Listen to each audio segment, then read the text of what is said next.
আমরা জয় মা কঙ্কালী দেবীর কাছে এসেছি। এটা মা সতীর আর একটা পীঠস্থান।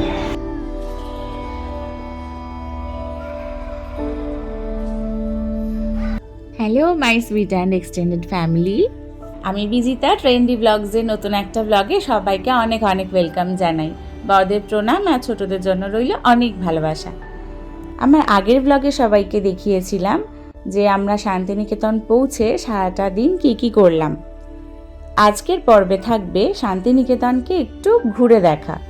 হাতে কিন্তু সময় বেশি নিয়ে আসিনি, তাই একটাই দিনের মধ্যে রবি ঠাকুরকে যতটা কাছ থেকে উপলব্ধি করা যায় সেই জন্য সকাল সকাল বেরিয়ে পড়েছি। প্রথমে যাব মায়ের কাছে পুজো দিতে। এসছি কঙ্কালীতলা মায়ের মন্দির। নিশ্চয়ই অনেকেই এসেছো, জানো, তবুও আমি তো প্রথমবার আসলাম। দেখলাম এখানে মায়ের মূর্তি নেই, মায়ের একটা বড় ছবি আছে। সেই ছবিটাকেই কিন্তু পুজো করা হয়।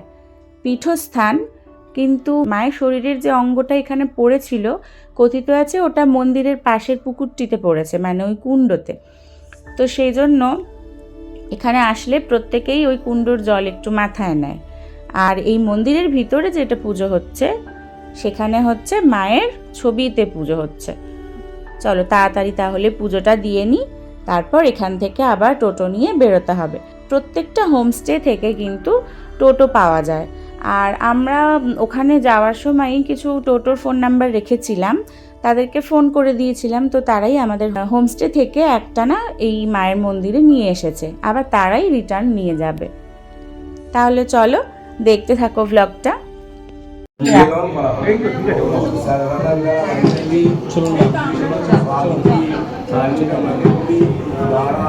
যাও যাও যাও, একসাথে যাও।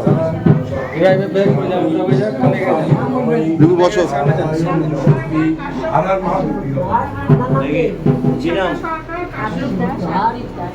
মন ভরে মায়ের দর্শন করলাম, মাকে প্রণাম করলাম, পুজো করলাম। বললাম, মা, এই পৃথিবীর সব পাপ তুমি দূর করো মা, তুমি সব ভালো করে দাও, সব ঠিক করে দাও। আর যারা অন্যায় করেছে তাদের যেন ন্যায্য বিচার হয় মা, যাতে তারা আর অন্য কোনো প্রাণ এভাবে নষ্ট করতে না পারে। তুমি দেখো মা, তুমি সবাইকে ভালো রেখো, তুমি সবার মঙ্গল করো। প্রার্থনা করে আমরা বেরিয়ে এই চত্বরটা একটু ঘুরে দেখছিলাম। এখানে এই মায়ের পুজোর সময় বলি হয়, সেই জায়গাটা দেখলাম। এই জায়গাগুলো যেন বেশ কিছুদিন আগে বোলপুরে প্রচুর বন্যা হয়েছিল, ডিভিসির জল ছেড়েছিল, তখন এই জায়গাগুলো পুরো জলে ভর্তি ছিল। এই যে চাতালটা দেখছো পুরো জলে ডুবে গেছিল মন্দিরের। তো এখন তো আমরা এসছি যে যাই হোক, দেখছি যে সবই শুকনো রয়েছে। তখন আমি ভিডিওতে দেখছিলাম যে পুরো জলমগ্ন হয়ে গেছিল এই জায়গাটা। আর ওই কঙ্কালীতলা লেখাটা দেখলে আমরা ওখানে দাঁড়িয়ে দাঁড়িয়ে বেশ কিছু ছবি তুলেছি। সবাই তোলে, ওইটা ছবি তোলার জন্য একটা ভালো জায়গা। এই যে তোমাদের বলছিলাম পুকুরটার কথা, এইটাই সেই পুকুরটা। আমরা এখন এসেছি একটু মাথায় জল নেব বলে। তোমরা যদি কখনো এখানে আসো অবশ্যই কিন্তু এই পুকুর থেকে একটু জল নিয়ে মাথায় ছোঁয়াবে। সকাল থেকে কিছু না খেয়ে পুজো দিই যখন, সত্যি খুব অদ্ভুত ব্যাপার, যেই পুজোটা দেওয়া হয়ে যায় কি খিদে পায়। এবারে যে আমাদের পুজোটা দেওয়া হয়ে গেছে, কি খিদে পেয়ে গেছে জানো। পাশেই দোকান আছে মন্দিরের বাইরে, সেখানে বসে একদম গ্রামের স্বাদের কচুরি, তরকারি, তারপর তোমার মুড়ি, চপ, জিলিপি এইসব খেলাম। শান্তিনিকেতনে এসে দেখার মতন প্রচুর জায়গা আছে, কিন্তু বিশেষ আকর্ষণ আমার কাছে তিনটি। এক তো মায়ের মন্দির দেখালাম, এবং তারপরেই যেটা দেখার সেটা হলো রবি ঠাকুরের বাড়ি। আর আমরা এখন রবি ঠাকুরের বাড়ির সেই উত্তরায়ণ কমপ্লেক্সের মধ্যেই দাঁড়িয়ে আছি। এইমাত্র দেখে এলাম রবীন্দ্রনাথ ঠাকুরের ব্যবহৃত সমস্ত জিনিসপত্র এবং নোবেল পুরস্কারের যে রেপ্লিকা সেটি রাখা রয়েছে যে লাইব্রেরিতে, সেই লাইব্রেরির নামকরণ করা হয়েছে বিচিত্রা বলে। তো সেই লাইব্রেরির ভিতর যেহেতু ভিডিও অ্যালাউ নয়, তাই জন্য আমি ভিডিওতে কিছু দেখাতে পারলাম না, কারণ এখানে ঢোকার আগে মোবাইল জমা রেখে ঢুকতে হয়। তো এখন আমরা লাইব্রেরি দেখে বাইরে বেরিয়েই দেখছি আকাশটায় বেশ কালো মেঘ করে এসছে। তার সাথে এই গ্রিনারি আর এত আইসুদিং একটা অ্যাটমসফিয়ার, মানে এটা দেখেই মনে হচ্ছে কবিগুরু এত অনুভূতি দিয়ে গান, কবিতা, গল্প, উপন্যাস, ছোট গল্প কিভাবে লিখতে পেরেছেন সেটা এখন এখানে দাঁড়িয়ে কিছুটা হলেও উপলব্ধি করতে পারছি। চারিদিকটার পরিবেশ না মানে অদ্ভুত সুন্দর। সত্যি এখানে একা নিভৃতে বসেই তো এত যত্নে উনি নিজের মনের মাধুরী মিশাতে পেরেছেন সব উপন্যাস, গল্প, কবিতা, গান, নাটক সব কিছুতে। তাই জন্যই তো আপামর বাঙালি এত বছর পরেও রবি ঠাকুরকে কি ভুলতে পেরেছে? কখনো পারবেও না। আমাদের বাঙালিদের কাছে যেমন দুর্গাপূজা একটি উৎসব, সত্যি করে বলো তো রবীন্দ্র জয়ন্তীও কি সেরকমটাই নয়? এমন কোনো বাঙালি কি আছেন যিনি রবীন্দ্রনাথ ঠাকুরের জন্মদিনে একটুও কিছু নিবেদন করেন না ওনার জন্য? আমার তো মনে হয় না। যাই হোক, ইতিমধ্যেই প্রচুর ঝড় বৃষ্টি উঠেছে, আর আমরা রবীন্দ্রনাথ ঠাকুরের এক এক করে প্রত্যেকটি বাড়ি ঘুরে ঘুরে দেখছি। রবীন্দ্রনাথ ঠাকুরের পিতা মহর্ষি দেবেন্দ্রনাথ ঠাকুর 1863 সালে ছোট্ট কবিগুরুকে, যখন কবিগুরুর 12 বছর বয়স ছিল, তখন ওনাকে নিয়ে এবং পরিবারকে নিয়ে ঈশ্বর চিন্তা ও ধর্মালোচনার জন্য এই জায়গাটিকে বেছে নেন এবং এখানে একটি ব্রাহ্ম সমাজও তৈরি করেন। তারপর কবিগুরু কিন্তু নিজের মহিমায় বিকশিত করেছেন বাকিটা, যেটা আমরা আজ সচক্ষে দেখলাম। এই যে বড় কমপ্লেক্সটা, এই কমপ্লেক্সটার নাম উত্তরায়ণ, আর এই কমপ্লেক্সের মধ্যে বেশ কিছু বাড়ি কবিগুরু তৈরি করেছিলেন এবং শুনলাম যে উনি নাকি এক এক সময়ে এক এক রকম চিন্তা ভাবনা করে, ধরুন উনি কোনো নাটক লিখবেন বা উনি কোনো গান লিখবেন, তো উনি তখন এক একটা বাড়িতে থাকতেন। লেখার জন্য ওনার যে অনুভূতির প্রয়োজন, উনি সেটা নিজের মধ্যে সেই অনুভূতি আনার জন্য উনি বিভিন্ন রকম বাড়িতে বিভিন্ন সময়ে থেকেছেন এবং লিখেছেন।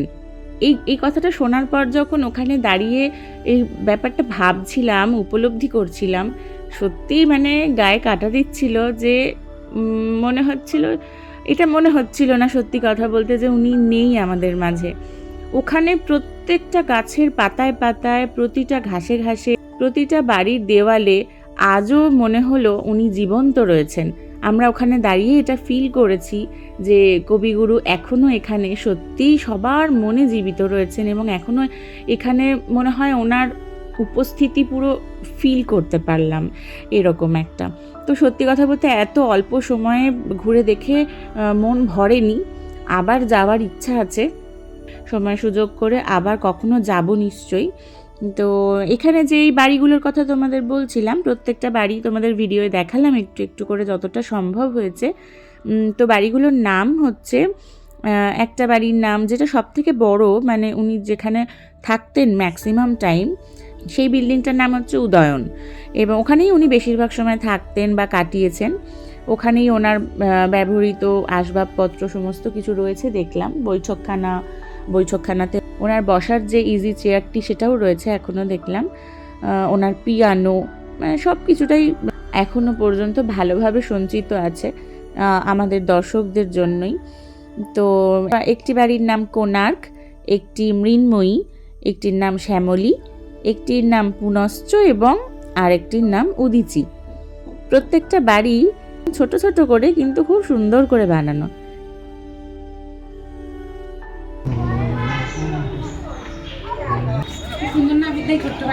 খুব সুন্দর, খুব ভালো লাগে, খুব সুন্দর। এই সামনে বাড়িটা বড্ড পছন্দ। বিশেষ করে এই যে উঠোনটা আমার কাছে খুব সাউথ পার্টের এগুলোতে সব রয়েছে। তুলে নিয়েছি ছবিটা।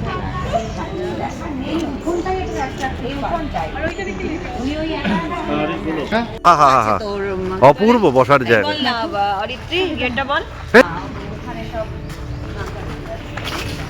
কোনো এক সময় রবীন্দ্রনাথ ঠাকুর এখানে বসতেন। আরে এখানে বসার জায়গা আছে।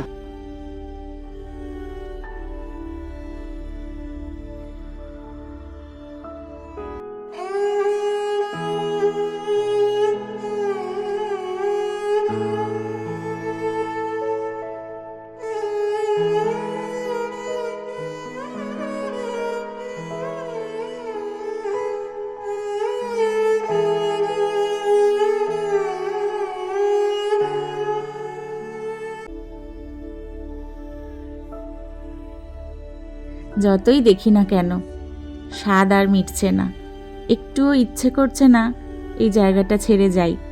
কিন্তু আরও কিছু দেখার আছে, অথচ হাতে সময় খুবই কম। আজকের দিনটিই শুধু রয়েছে হাতে, তাই এখান থেকে যাব বিশ্বভারতীর প্রাঙ্গণটা একবার ঘুরে দেখব। যদিও আসার সময় দেখলাম যে বিশ্বভারতী এখন বন্ধ, এখন ঢুকতে দিচ্ছে না ট্যুরিস্টদের। বাইরে থেকেই শুধু দেখব উপাসনা গৃহ আর বিশ্বভারতীর ক্যাম্পাসটা, বাইরে থেকে যতটুকু দেখা যায় ততটুকুই দেখব।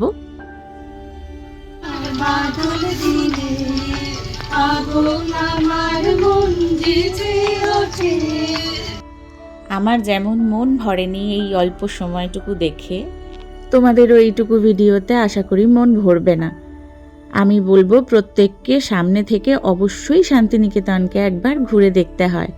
বাঙালি বলে কথা, শান্তিনিকেতন সত্যিই এক শান্তির জায়গা। শান্তির খোঁজ করতে চাইলে অবশ্যই যেতে হবে এখানে। তাহলে তোমরাও আর দেরি না করে শান্তিনিকেতন ট্রিপটা করে ফেলো একসময় চট করে। সেই সকাল থেকে আমরা ঘুরছি, এখন যাব হোমস্টেতে। লাঞ্চটা সেরে নিয়ে একটু রেস্ট নেব, তারপর আসবো সোনাঝুরির হাটে। তোমরা পরবর্তী পর্বের অপেক্ষায় থেকো, আমি সোনাঝুরির হাটের কিছুটা অংশ তোমাদের কাছে তুলে ধরব। আজকের ভিডিওটা আমি এখানেই শেষ করলাম। ভিডিওটা কেমন লাগলো কমেন্ট করে নিশ্চয়ই জানিও, আমি অপেক্ষায় থাকবো। আর সবাই খুব ভালো থেকো, সুস্থ থেকো। আমার ভিডিওটা এতক্ষণ দেখার জন্য থ্যাংক ইউ। খুব তাড়াতাড়ি নতুন একটা ভিডিও নিয়ে আবার আসবো। সবাই খুব ভালো থেকো আর আমার পাশে থেকো।